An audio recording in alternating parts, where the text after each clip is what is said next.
بسم اللہ الرحمن الرحیم۔ عزیزان گرامی، السلام علیکم ورحمۃ اللہ۔ آج انشاءاللہ ہم 13ویں پارے کی تلاوت کریں گے، سورہ یوسف۔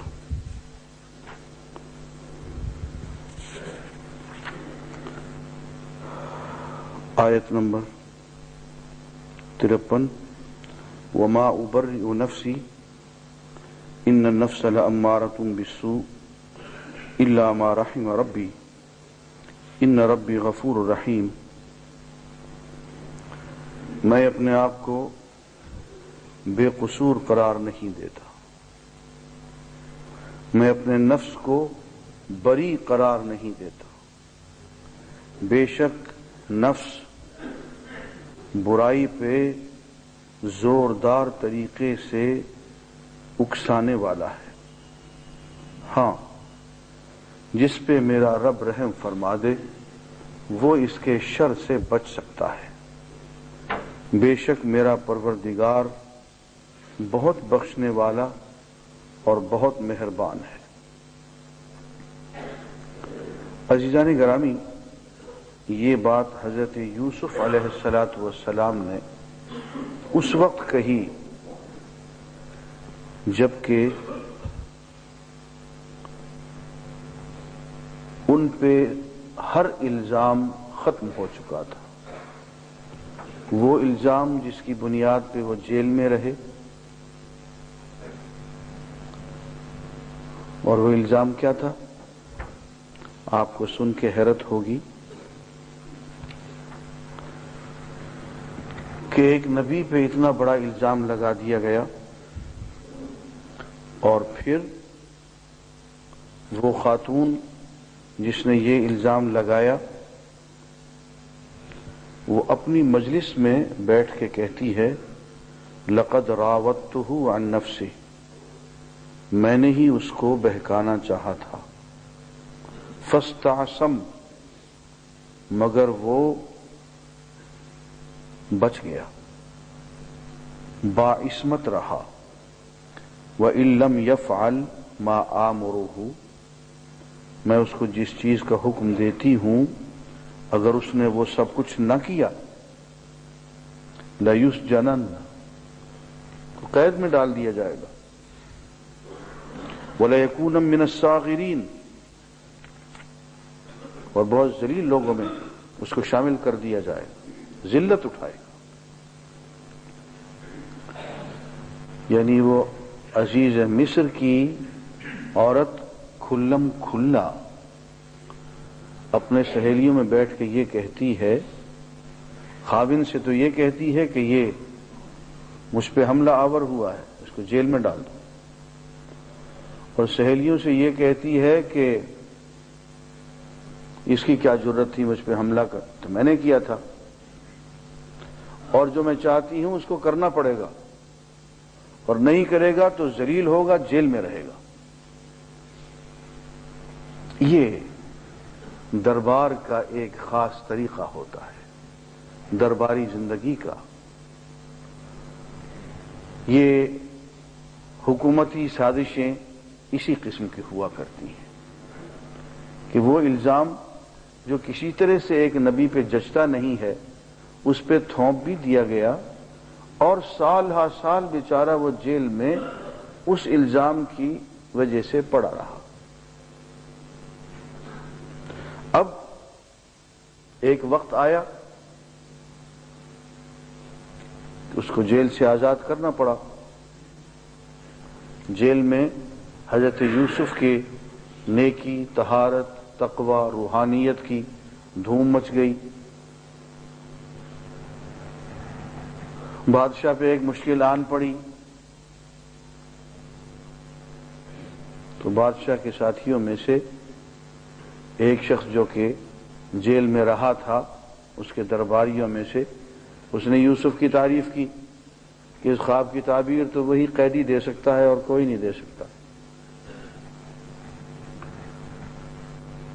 تو حضرت یوسف کو جیل سے بلایا گیا، انہوں نے کہا میں نہیں آتا ہوں جیل سے، پہلے یہ پوچھو مجھے جیل میں کیوں ڈالا تھا تم نے، وہ الزام کیا ہے، ثابت ہوتا ہے مجھ پہ؟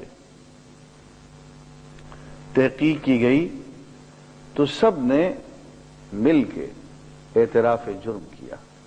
عزیز مصر کی بیوی نے بھی اعتراف جرم کیا، اور سیدنا یوسف علیہ السلام کی شخصیت، ان کی عزت، ان کی طہارت، پاکیزگی کھل کے سامنے آ گئی. تو یہ موقع تھا کہ حضرت یوسف علیہ السلام میں خود پسندی، تکبر، ہم چما دے گرے نیز، اور بھی اللہ والے ایسے ہی ہوتے ہیں، یہ کیفیت پیدا ہوتی. لیکن دیکھیے ایسے موقع پہ جبکہ اللہ تعالی نے اپنے نبی کو اس قدر بری و ذمہ قرار دیا ہے، وہ شخص کہتا ہے نہیں، میں اپنے نفس کو بری قرار نہیں دیتا ہوں. اگر میں اپنے آپ کو اپنے نفس کی لہروں کے حوالے کر دیتا اور مجھ میں میرے پروردگار کا رحم اور اس کی توجہ خاص نہ ہوتی تو میں بھٹک گیا ہوتا. اس لیے یہ میرا کوئی کمال نہیں ہے، یہ سب میرے پروردگار کی رحمت ہے، یہ اس کا کرم ہے، اس کا کمال ہے. ورنہ میرے اندر جو نفس رکھا ہوا ہے یہ نفس امارہ بالسوء ہے، یہ برائی پہ اکسانے والا ہے. عزیزان گرامی، اللہ کے بندوں کی یہ خصوصیت ہوتی ہے کہ وہ کسی اور پر تہمت لگانے سے پہلے 100 مرتبہ اپنے آپ پہ تہمت لگا لیتے ہیں، اپنے آپ کو جھٹلا لیتے ہیں، اپنی آنکھوں کو جھٹلا لیتے ہیں، اپنے کانوں کو جھٹلا دیتے ہیں. تجھے غلط فہمی ہوئی ہوگی. وہ شخص ایسا نہیں کر سکتا.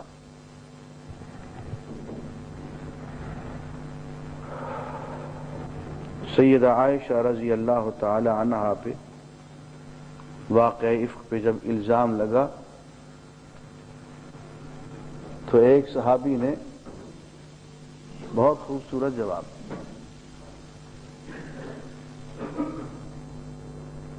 ان سے کہا گیا کہ سیدہ عائشہ کو فلاں شخص کے ساتھ بدنام کیا جا رہا ہے.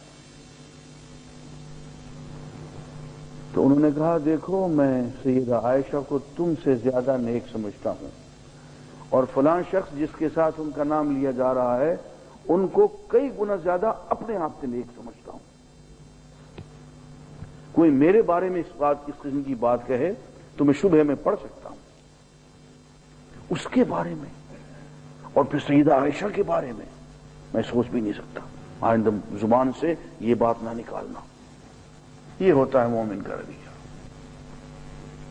اور دیکھیں آگے چل کے دعا آئے گی، اور میرے والد گرامی رحمۃ اللہ علیہ یہ دعا بہت کثرت سے پڑھا کرتے تھے.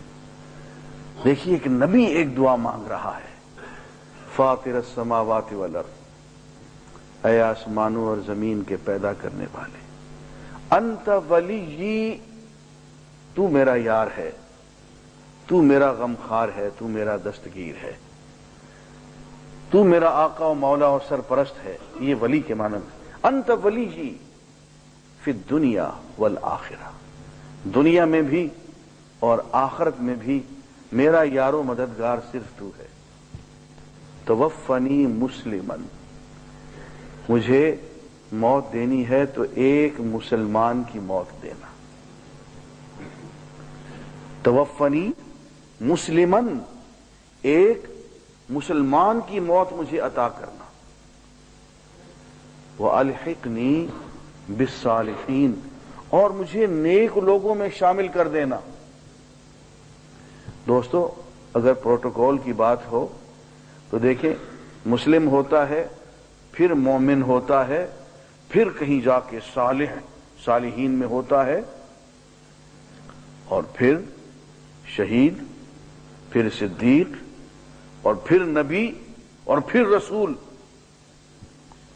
کتنے مقامات بلند ہیں حضرت یوسف کے ایک صالح انسان کے مقابلے میں مسلم، لیکن ان کی عاجزی تو دیکھیں. جو کم سے کم درجہ ایک مقبول بندے کا اللہ کے ہاں ہو سکتا ہے وہ مسلم کا درجہ ہے، مسلمان، یا ایک نیک بندے کا درجہ ہو سکتا ہے.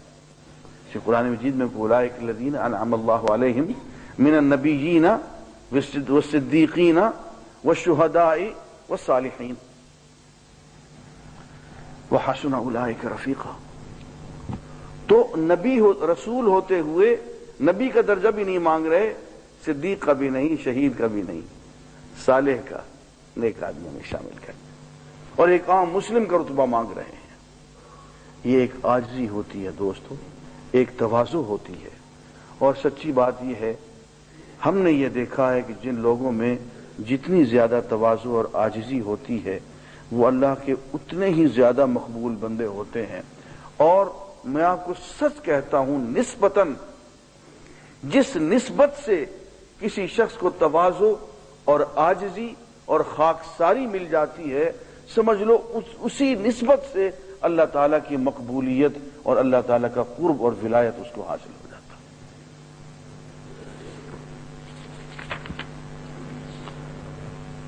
ہاں، اس عاجزی کے باوجود ایک معاملے میں ذرا پکے ہیں. قال اجعلنی علی خزائن الارض انی حفیظ علیم.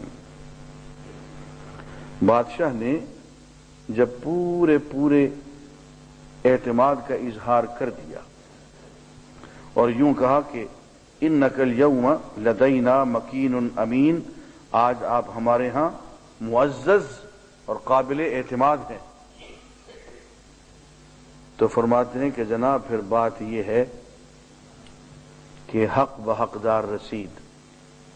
یہ خزائن الارض جو ہیں، یہ جو فنانسز ہیں، یہ وزارت خزانہ جو ہے، اس کا انتظام جو ہے یہ ذرا مجھے دے دیجیے، یہ ٹھیک نہیں چل رہا آپ کے یہاں. اعتماد کی بات کرتے ہیں تو پھر اعتماد کا مشورہ. انی حفیظ علیم، مجھ میں دو صفتیں ہیں جو اللہ نے مجھے دی ہیں. ایک یہ ہے کہ میں حفیظ ہوں، حفاظت کرنے والا ہوں، انٹیگریٹی والا ہوں، دیانت اور امانت والا ہوں. جو چیز میرے ہاتھ میں آئے گی محفوظ رہے گی، اس کی پلفرج نہیں ہوگی، اس کی چوری نہیں ہوگی، وہ ادھر سے ادھر خرد برد نہیں ہوگی. حفیظ، امانت دار، حفاظت کرنے والا. دوسری صفت علیم، علم والا ہوں. میں سمجھتا ہوں کہ پلاننگ کیسے کی جاتی ہے، معاملات کو کیسے چلایا جاتا ہے، بجٹنگ کیسے کی جاتی ہے، اکنامک پروگریس، اکنامک ڈیولپمنٹ میں کیا کچھ کیا جاتا ہے، مجھے پتا ہے اس بات کا.